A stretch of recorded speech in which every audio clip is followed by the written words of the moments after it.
Hello everyone and welcome to my channel RN Education এ আজকে তোমাদের যে টপিকটা নিয়ে আমি আলোচনা করব সেটা হচ্ছে এডুকেশনাল ফিন্যান্স বা বলতে পারো যে তোমাদের যে পেপারটা রয়েছে এডুকেশনাল অ্যাডমিনিস্ট্রেশন অ্যান্ড ম্যানেজমেন্টের যে পেপারটা তার মধ্যে এডুকেশনাল ফিন্যান্স বা শিক্ষাক্ষেত্রে আর্থসামাজিক দিকের কি কি গুরুত্ব আছে সেই বিষয়গুলো নিয়ে আমরা আজকে আলোচনা করব।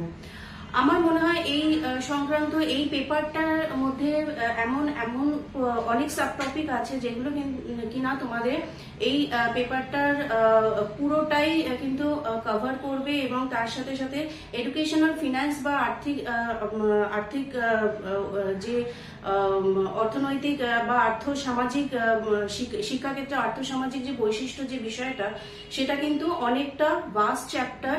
এই চ্যাপ্টারের মধ্যে অনেক সাব টপিক আছে। আমি ছোট ছোট করে বিষয়গুলো তোমাদের কাছে নিয়ে আসছি যাতে করে তোমাদের পড়তে এবং সেটা বুঝতে সুবিধা হয়। আশা করি এই টপিকটা তোমাদের পক্ষে অনেকটা হেল্পফুল হবে। যারা তোমরা এখন মাস্টার্স করছো বা পিজিতে আছো কিংবা অনার্সেও যারা আছো তাদের ক্ষেত্রে তোমাদের এই টপিকটা তোমরা পাবে। এছাড়া তো নেক্সট সেটে এই টপিকের উপরে বিভিন্ন কোয়েশ্চেন আসছে। আশা করি তোমাদের এই টপিকটা অনেকটা হেল্পফুল হবে। তাহলে চলো আমরা শুরু করি আজকের আমাদের এই টপিক। শিক্ষাক্ষেত্রে অর্থনৈতিক সংস্থান বা আর্থিক ব্যবস্থাপনা এই বিষয়টি জানতে গেলে আমাদের আগে একটু ছোট করে দেখে নিতে হবে যে শিক্ষাক্ষেত্রে অর্থনৈতিক ব্যবস্থাটা কি, অর্থাৎ যে এই যে ব্যবস্থা শিক্ষা যে গোটা বিষয়টা যে গোটা ইনস্টিটিউশনটা আমাকে যে চালাতে গেলে কি দরকার না, আমার একটা পরিকাঠামো তো দরকারি, ইনফ্রাস্ট্রাকচার দরকার এবং তার সাথে সাথে আমার কি লাগবে আর্থিক সংস্থান, অর্থাৎ আমার একটা ক্যাপিটাল লাগবে বা মূলধন বা পুঁজি লাগছে। সেই পুঁজিটা কোথা থেকে আসছে, কিভাবে আসছে বা কি কি বিষয়ের উপরে মূলধনটা আমার নির্ভর করবে, এই বিষয়গুলো কিন্তু আমাকে জানতে হবে। আমরা যদি এটা ছোট করে জেনে নিই যে শিক্ষার ক্ষেত্রে যে সম্পদ বা রিসোর্সটা আছে সেটাকে আমরা মূলত দুভাগে ভাগ করি। আমরা সবাই জানি ফার্স্ট হচ্ছে আমার একটা ম্যান পাওয়ার লাগছে, অর্থাৎ মানব সম্পদ, যেটাকে আমরা বলছি হিউম্যান রিসোর্স ডেভেলপমেন্ট। এবং সেকেন্ড যেটা আসছে বস্তুগত সম্পদ, অর্থাৎ ম্যাটেরিয়ালিস্টিক রিসোর্সেস। তার মানে কি হচ্ছে, ফার্স্ট আমরা যেটা দেখছি মানব সম্পদ বলতে আমরা এখানে কি বোঝাচ্ছি, যা হিউম্যান রিসোর্স ডেভেলপমেন্ট, অর্থাৎ হিউম্যান রিসোর্স বলতে এখানে আমরা ম্যান পাওয়ারকে বোঝাচ্ছি। অর্থাৎ আমার কি কি জনসংখ্যা লাগছে, কোথা থেকে আমি সেই জনসংখ্যাটা পাচ্ছি, কিভাবে পাবো, তার স্কিল কি আছে, অর্থাৎ তাদের কাজের দক্ষতাটা কি আছে, সেই বিষয়গুলো। এবং বস্তুগত সম্পদ বা ম্যাটেরিয়ালিস্টিক সম্পদ বলতে আমরা কি বোঝাচ্ছি, যে রিসোর্সটা সেটা হচ্ছে পরিকাঠামো।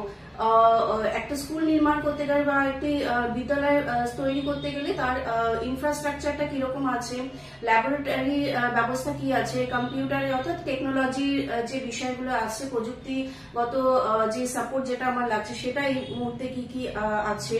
এছাড়া যে ইনফ্রাস্ট্রাকচার বলতে আমরা বিভিন্ন ঘর বাড়ি বলতে পারি বা সেই জায়গার অঞ্চল বা সেই জায়গাটা কোন এরিয়াতে অবস্থিত এবং তার বাকি সোশ্যাল সাপোর্টটা আমার কি আছে, সেই সমস্ত বিষয়গুলোকে নিয়ে আমাদের হচ্ছে বস্তুগত সম্পদ। অর্থাৎ আমরা এই দুটো বিষয়ের উপরে নির্ভর করে আর্থিক সংস্থানটা ডিপেন্ড করছে। সুতরাং আমরা দেখতে পারি যে ফ্যাক্টরস অফ এডুকেশনাল ফিন্যান্স বলতে এখানে বিভিন্ন বিষয়গুলো কাজ করছে। ফার্স্ট যে বিষয়টা আমার কাজ করবে সেটা হচ্ছে নাম্বার 1, ডিমান্ড অফ পপুলেশন, অর্থাৎ জনসংখ্যার চাহিদা। জনসংখ্যার চাহিদা বলতে আমরা কি বুঝবো, যে আমি যে জায়গায় বা যে অঞ্চলে আমার ইনস্টিটিউশন বা সংস্থানটাকে তৈরি করছি সেই অঞ্চলে ডিমান্ডটা কি আছে, সেখানে পপুলেশন কি সিচুয়েশনটা কিরকম, অর্থাৎ সেখানকার জনসংখ্যা, সেখানকার গড় আয়ু, সেখানকার আর্থসামাজিক ব্যবস্থা, এই বিষয়গুলো আমার দেখতে হচ্ছে। অর্থাৎ যে কোনো জায়গায় আমার আর্থিক সংস্থান করতে গেলে সেই অর্থনৈতিক উৎসটা আমার কোথা থেকে আছে, অর্থাৎ সেখানে পাবলিকের ডিমান্ডটা কি আছে, পপুলেশন সেখানে কতটা আছে। আমি এমন কোনো রিমোট এরিয়ায় করলাম, কিন্তু সেখানে আমার দেখছি সেখানে জনসংখ্যার সচরাচর বা তাদের ইজি টু অ্যাক্সেস সেটা হচ্ছে না, অর্থাৎ ইজি টু অ্যাভেলেবিলিটি কতটা আছে, সেই মানুষ সেই জায়গায় সেই অঞ্চলের মানুষরা কতটা তাড়াতাড়ি বা কতটা ইজিলি অ্যাক্সেস করতে পারছে, সেই বিষয়গুলো আমাকে দেখতে হবে। এবং তার সাথে সাথে আরেকটা কি দেখতে হবে, সেই মানুষগুলোর চাহিদা কতটা আছে শিক্ষাকে নিয়ে। অর্থাৎ শিক্ষাকে আমি তৈরি করলাম, অথচ এমন কিছু কিছু আমি বিষয় নিলাম যেটার মধ্যে কোনো তার ডিমান্ডই নেই, তাহলে সেই বিষয়গুলো আমি সেখানে যোগ করতে পারছি না। অর্থাৎ মানুষেরও ডিমান্ড দেখতে হবে যে শিক্ষার প্রতি তাদের গুরুত্বটা কতটা, কি কি বিষয়কে তারা চাইছে, অর্থাৎ পাবলিক ডিমান্ড কতটা সেখানে রয়েছে, পপুলেশন সেখানে কতটা রয়েছে, গোটা সেই অঞ্চলের মানে আর্থসামাজিক বিষয়টা কি অবস্থানে আছে, সেই বিষয়গুলো আমাকে দেখতে হচ্ছে। অর্থাৎ ফার্স্ট আমরা দেখতে পাচ্ছি যে ডিমান্ড অফ পপুলেশন, অর্থাৎ জনসংখ্যার চাহিদা বা জনগণের চাহিদা হিসেবে আমরা সেই বিষয়টাকে দেখছি। নেক্সট হচ্ছে নাম্বার 2, সাইজ of population, অর্থাৎ জনসংখ্যার এখানে বিস্তৃতিটা কতটা আসছে, অর্থাৎ আমার সেই জায়গার আকার আয়তন, সেই জায়গার পরিবেশে আমি কোন শিক্ষা প্রতিষ্ঠানের কথা চিন্তা করব, সেই ভৌগোলিক পরিবেশটা আমার কিরকম, সেখানকার জলবায়ু কিরকম, সেখানকার আর্থসামাজিক পরিস্থিতি কিরকম, সেখানকার সামাজিক দিকটি কিরকম, অর্থাৎ সেই অঞ্চলের মানুষের মধ্যে চাহিদা কিরকম আছে এবং তারা কোন কোন বিষয়ের উপরে নিজেদের জীবনযাত্রাকে মানে বেশি নির্ভরশীল। অর্থাৎ এখানে প্রাকৃতিক ব্যাপারটাও চলে আসছে, অর্থাৎ এখানে সাইজের সাথে সাথে নেচার অফ পপুলেশনও একটা কিন্তু ফ্যাক্টর। নেচার অর্থাৎ হচ্ছে প্রাকৃতিক আর ভৌগোলিক সমাজ ব্যবস্থা কিভাবে সেখানে কাজ করছে। ধরা যাক মানে এখানে আমি যদি পার্বত্য এলাকায় বা পার্বত্য অঞ্চলে এমন কোন রিমোট এরিয়ায় যেখানে আমি কোন শিক্ষা প্রতিষ্ঠান করতে গেলে সেখানে যে ব্যয় হবে সেটা কিন্তু অনেক বেশি ব্যয় হবে তুলনায় সমতল অঞ্চলে যদি আমি কোনো শিক্ষা প্রতিষ্ঠান করতে চাই। কারণ পার্বত্য অঞ্চলের সমস্ত কিছুরই কিন্তু আর্থিক সংস্থানটা অনেক বেশি ব্যয় হবে, কারণ সেখানকার ভৌগোলিক পরিবেশ বলো, সেখানকার আর্থিক সংস্থানটা অনেক বেশি তুলনায় সমতল অঞ্চলের ক্ষেত্রে। কারণ সমতল অঞ্চলে সবকিছুই আমরা খুব ইজিলি অ্যাক্সেস করতে পারছি, সবকিছুকেই আমরা খুব সহজে আমরা সেটাকে পেয়ে যাচ্ছি বা সহজে মানে সেটা সহজলভ্য ভাবে আমরা সেই বিষয়গুলোকে আমরা ইনপুট করতে পারছি। কিন্তু সেখানে পার্বত্য অঞ্চলে বা পার্বত্য অঞ্চলের যে একটু প্রত্যন্ত জায়গা আছে, সেই জায়গায় কোনো শিক্ষা প্রতিষ্ঠান বা যে কোনো ইনস্টিটিউশন তৈরি করতে গেলে সেখানে আমাকে অনেক বেশি ব্যয় করতে হচ্ছে, অর্থাৎ আর্থিক সংস্থানের যোগানটা আমাকে অনেক বেশি করতে হচ্ছে। তো সেটা আমাকে দেখতে হবে যে আমি কোন ভৌগোলিক পরিবেশে রয়েছি, কোন প্রাকৃতিক জলবায়ু বা প্রাকৃতিক পরিবেশে রয়েছে, সেই বিষয়গুলো আমাকে দেখতে হচ্ছে। নেক্সট হচ্ছে থার্ড নাম্বার, যেটা হচ্ছে যে ইম্পর্টেন্স অফ সোসাইটি, বা বলতে পারো এখানে সামাজিক ক্ষেত্রে সোশ্যাল ডিমান্ড কি। সোশ্যাল ডিমান্ড বলতে এখানে সামাজিক সংস্থা সামাজিক ক্ষেত্রকে বোঝানো হচ্ছে যে আর্থসামাজিক ব্যবস্থাকে আমি যেভাবে আমি করব সেটার চাহিদাটা কতটা এবং সেখানে সেটার গুরুত্বটা কি। অর্থাৎ আমার যতটা আমি যত মানুষকে শিক্ষিত করব বা যত আমি প্রোগ্রেসিভ বা ডেভেলপ মানে শিক্ষা ক্ষেত্রে আমি ডেভেলপমেন্ট বিষয়টা আমি যতটা আমি করব সেখানে কিন্তু সামাজিক দিকটাও ততটাই বেশি ডিমান্ডেবল হবে। অর্থাৎ সামাজিক ভাবে মানে যদি মানুষ আরো বেশি শিক্ষিত হতে চায় বা শিক্ষিত করতে চায় তাহলে তার সামাজিক ক্ষেত্রে তার গুরুত্ব বাড়বে।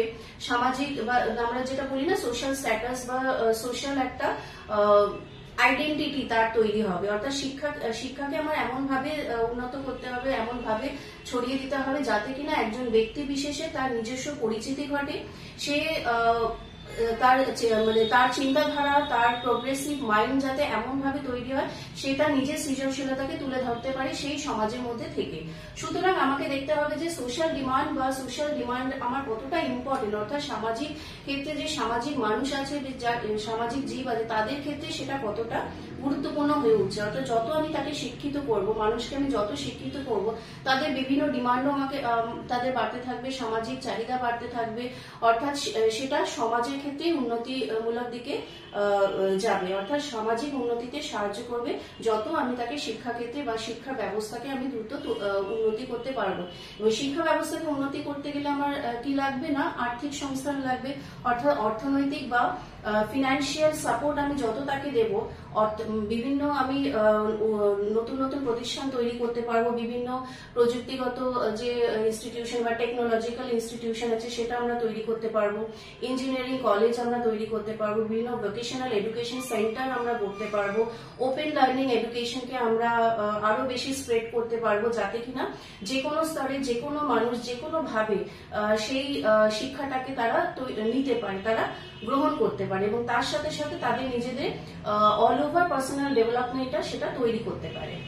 এটা হচ্ছে number 3। Number 4, standard of overall economy of the country, অর্থাৎ হচ্ছে যে অর্থনীতির মান এবং সার্বিক উন্নতি বা দেশের সার্বিক মান উন্নতি। এর ক্ষেত্রে আমরা কি বুঝেছি যে শিক্ষাক্ষেত্রে এমন ভাবে শিক্ষাকে তৈরি করতে হবে বা শিক্ষার পেছনে এমন ভাবে অর্থ লগ্নি করতে হবে যাতে কিনা একটি দেশের আয় বা জাতীয় আয় বৃদ্ধি পায় এবং তার সাথে সাথে জাতীয় অর্থনীতির একটি দিকটি একটা গুরুত্বপূর্ণ সংস্থান তৈরি হচ্ছে বা গুরুত্বপূর্ণ বিষয়টা তৈরি হচ্ছে, অর্থাৎ আর্থিক সমৃদ্ধি বৃদ্ধি যাতে সামাজিক ক্ষেত্রে এবং তার সাথে সাথে জাতীয় আয় বৃদ্ধিতে সহায়তা করছে।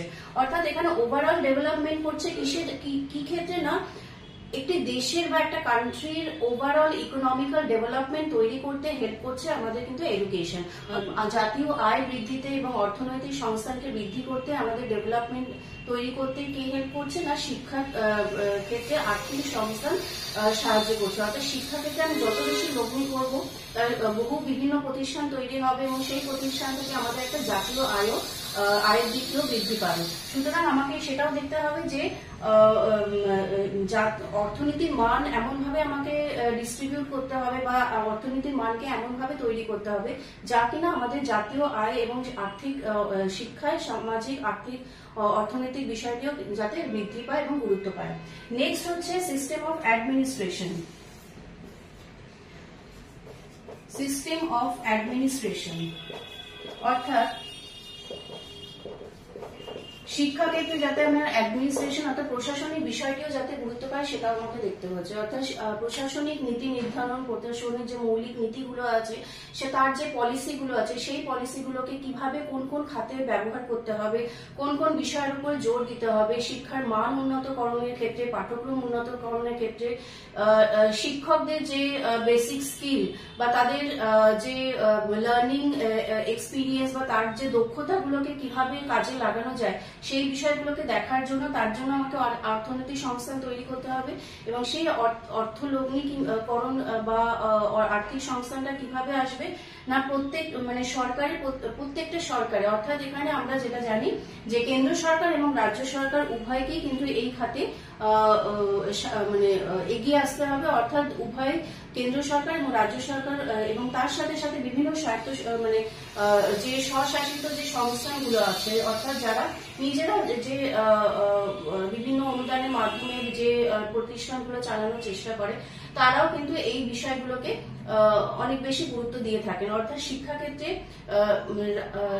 রাজ্য সরকার যেভাবে অর্থনৈতিক বিষয়টা দেখবে তার সাথে সাথে কেন্দ্রীয় সরকারও কিন্তু তার নিজস্ব লগ্নি বা অর্থনৈতিক লগ্নিগুলোকে দেখবে, যেটা কিনা আমরা বর্তমান ক্ষেত্রে বিভিন্ন ক্ষেত্রে দেখতে পাচ্ছি যে কোন কোন খাতে যে শিক্ষাক্ষেত্রে যে মূলধন দেওয়া হয় বা কি ভাবে সেগুলোকে কোন কোন খাতে ডিস্ট্রিবিউট করা হয় সেই বিষয়গুলো আমরা দেখি। অর্থাৎ হচ্ছে সরকারের একটা কিন্তু গুরুত্বপূর্ণ ভূমিকা আছে যে এডুকেশনাল সিস্টেমকে আরো বেশি উন্নত করার জন্য কোন কোন বিষয়গুলোর উপরে গুরুত্ব দেওয়া দরকার। অর্থাৎ সিস্টেম অফ অ্যাডমিনিস্ট্রেশন হচ্ছে one of the factor. Next হচ্ছে number 6, types of educational organisation. অর্থাৎ এখানে আমি দেখবো যে কোন ধরনের শিক্ষা প্রতিষ্ঠান তৈরি করা হচ্ছে, তার জন্য কোন কোন শিক্ষার্থীকে নিযুক্ত করা হচ্ছে বা কোন শিক্ষার্থীর জন্য কোন প্রতিষ্ঠান তৈরি করা হচ্ছে সেই বিষয়গুলো আমাকে দেখতে হচ্ছে।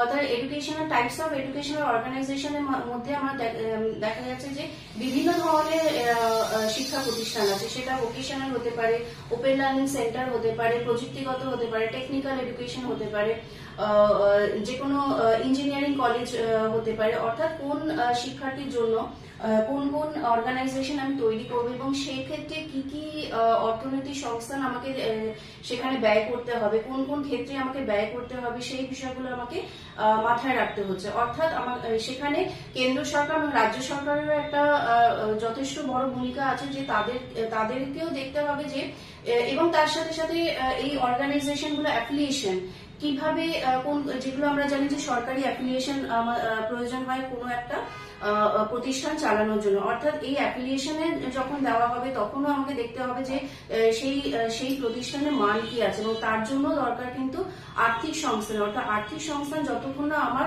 সঠিকভাবে লগ্নি করা হচ্ছে, সঠিক পুঁজির আমাকে সেখানে দেওয়া হচ্ছে, ততক্ষণ পর্যন্ত কিন্তু এই বিষয়গুলো আমরা পাবো না। অর্থাৎ এটা একটা কিন্তু ফ্যাক্টর, যে টাইপস অফ এডুকেশনাল অর্গানাইজেশন, অর্থাৎ এখানে হচ্ছে কোন কি কি প্রকারের শিক্ষা প্রতিষ্ঠান তৈরি করা হচ্ছে।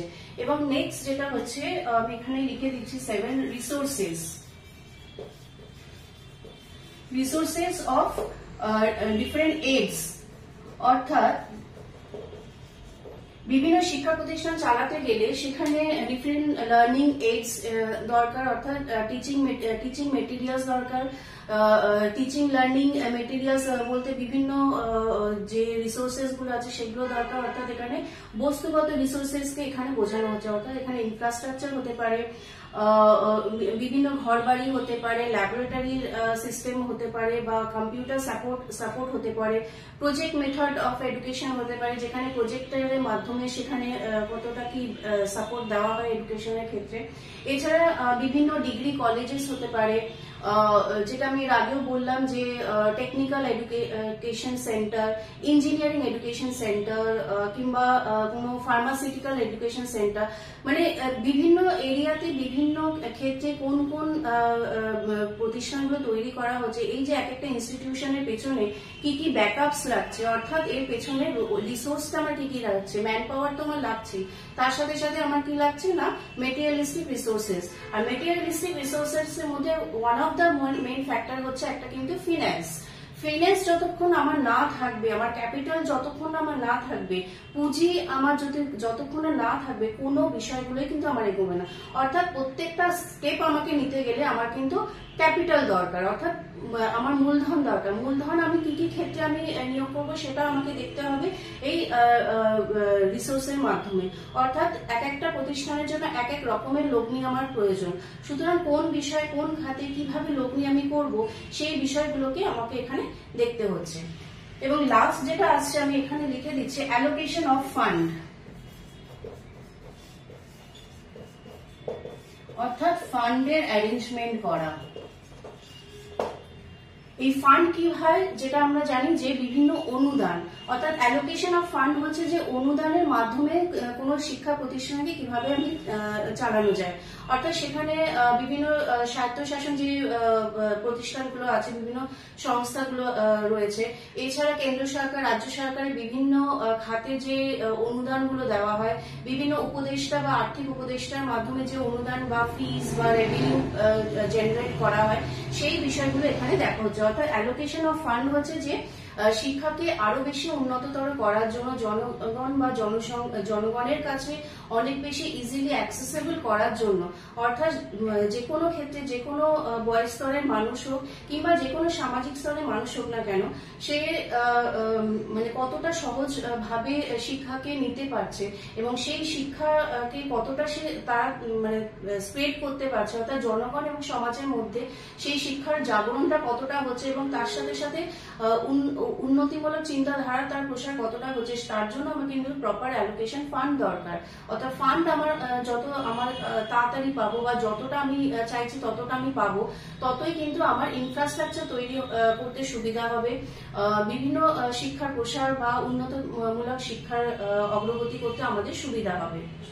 অর্থাৎ বর্তমানে যেরকম আমরা জানি যে বিভিন্ন শিক্ষা স্তর আছে, সেটা প্রাইমারি লেভেল হোক অর্থাৎ প্রাথমিক, মাধ্যমিক, উচ্চ মাধ্যমিক, এরপরে বিভিন্ন হায়ার স্টাডিজ আছে, তারপরেও যে বিভিন্ন ডিগ্রি কোর্স যেগুলো আছে বা বিভিন্ন প্রফেশনাল কোর্স যেগুলো আছে, যেমন টিচার ট্রেনিং কোর্স, এছাড়া ডাক্তার ইঞ্জিনিয়ারদের যে কোর্স আছে, পলিটেকনিক ইঞ্জিনিয়ারিং এর যে কোর্সগুলো আছে সেগুলো, অর্থাৎ ট্রেনিং রিলেটেড যে বিষয়গুলো আছে, যেখানে একটা প্রপার ট্রেনিং এর মাধ্যমে শিক্ষার্থীদেরকে শিক্ষাদান করা হয়।